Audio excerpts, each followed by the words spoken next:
Last व्हिडिओमध्ये आपण स्क्वेअरसुद्धा काढले, स्क्वेअर रूटसुद्धा काढले. आज आपण कोणत्याही नंबरचा काय काढायचा, आपल्याला क्यूब काढायचा. काय काढायचा?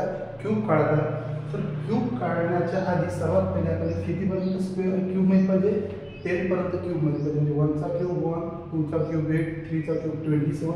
तर आपल्याला 10 पर्यंत आपल्याला काय माहीत असायला पाहिजे? क्यूब असायला पाहिजे, की जेणेकरून आपण कोणत्याही नंबरचा काय करू शकतो?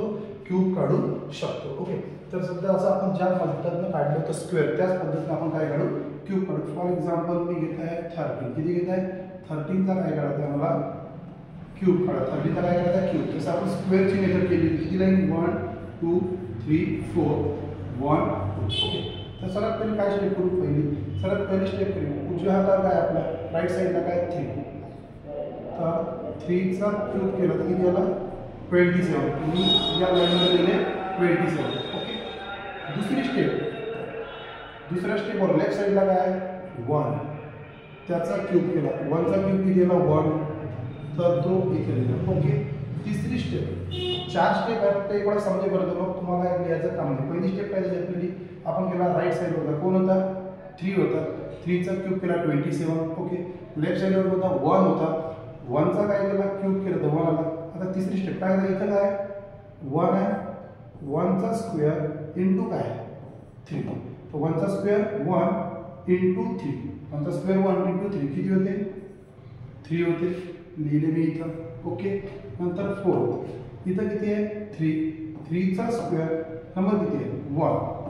3चा स्क्वेअर 9. 9 इंटू 1 किती झाले? 9. लिहिले मी 9. तर मग आता काय करायचं? इथं काय करायचं? इथे याची डबल करायची. याची डबल किती होते? 18. याची डबल किती होते? 6. आता करू ॲडिशन. फक्त ॲडिशनच्या वेळेस लक्षात ठेवायचं एका वेळेस एकच नंबर खाली घेतो. म्हणजे इथची किती घेतली मी? 7. तर इथे किती आले? 2. तर किती झाले? 18. 18 9 27. 27 आणि 2 किती झाले? 29. किती उरले तुमचे? 2. 9 11 1 कॅरी किती उरला? 2 1 9 7. काय झाला? 2 1 9 7. कशाचा क्यूब काढला आपण? आपण काढला क्यूब 13चा. अशाच प्रकारे आणखी आपण काढू शकतो. सपोज दुसरा घेतला मी. दुसरा कितीचा घेऊ? सपोज दुसरा घेतला मी एक सपोज 22चा घेतो. कितीचा घेतो क्यूब? 22चा क्यूब घ्यायला. ठीक आहे. 1 2 3 4 1 2. ओके. पहिली स्टेप काय म्हटलं? कोण आपल्या राईट साईडवर 2 आहे. त्याचा क्यूब किती झाला? 8. इथे लिहिलं मी. लेफ्ट साईडवर किती आहे? 2च आहे. लेफ्ट साईडवर किती आहे? 2च आहे. त्याचा मी काय केला? क्यूब लिहिला. तो सुद्धा किती झाला? 8च झाला. मग हा नंबर घेतला मी थर्ड नंबर. किती आहे? 2 आहे. त्याचा स्क्वेअर इंटू नंबर समोरचा कोणता दिला? 2. 2चा स्क्वेअर किती झाला? 4. 4 इंटू 2 किती झाले? 8.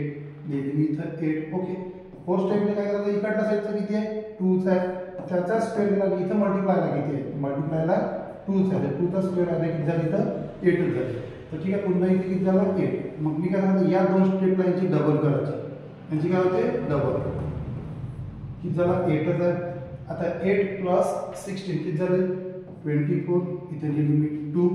24 प्लस 2 किती झाले? 26. किती उरले? 2. किती आलं? 10 6 4 8. हा कशाला किती झाला? 20. किती झाला? 23चा. आणखी एखादा तो आपण आणखी एक क्यूब पाहू. आपण पाहू 15चा क्यूब. कशाला क्यूब पाहू? 15चा. लाईन किती आहे? 1 2 3 4 1 2. सर्वात पहिले राईट हँड साईडवर किती आहे? 5. 5चा क्यूब किती येते? 120. तुम्हाला 9 पर्यंत क्यूब माहित पाहिजे. ओके. नंतर किती आहे? लेफ्ट साईडचा 1. 1चा क्यूब जसा इथं 5चा क्यूब 125. नंतर तुम्ही ओव्हरलेच करू शकता. दुसरी स्टेप 1चा क्यूब किती झाला? 1च झाला. तिसरी स्टेप काय? 1 त्याचा स्क्वेअर. त्याच्या समोर नंबर कोणता आहे? 5. किती झालं? 1चा स्क्वेअर 1 आणि इंटू 5 किती झाले? 5. फोर्थ नंबर स्टेप किती आहे? 5. त्याचा करायचा स्क्वेअर. त्याच्यासमोर कोणता नंबर आहे? 1 आहे. 5चा स्क्वेअर 25. 25 इंटू 1 किती झाले? 25. इथे दिले 25. मग काय करायचं म्हटलं मी तुम्हाला? याची डबल करायची. याची डबल करायची. ॲडिशन. पण इथला एकच युनिट घ्यायचा. म्हणजेच किती घेतले आपण? 5. किती घेतले? 5. मग उरले किती? इथं 12. ओके. आता 50 प्लस 2 सॉरी 50 प्लस 25 75 75 प्लस किती 75 प्लस 12 87 मग किती घेतला मी इथं 8 किती झाले 15 15 इन प्लस 8 किती झाले 23 आणि इथे किती लिहिले मी 2 किती झाले 3375 हा कशाचा क्यूब झाला हा झाला 15 चा क्यूब या पद्धतीने तुम्ही आरामात प्रत्येक नंबरचा क्यूब काढू शकता ओके थँक्यू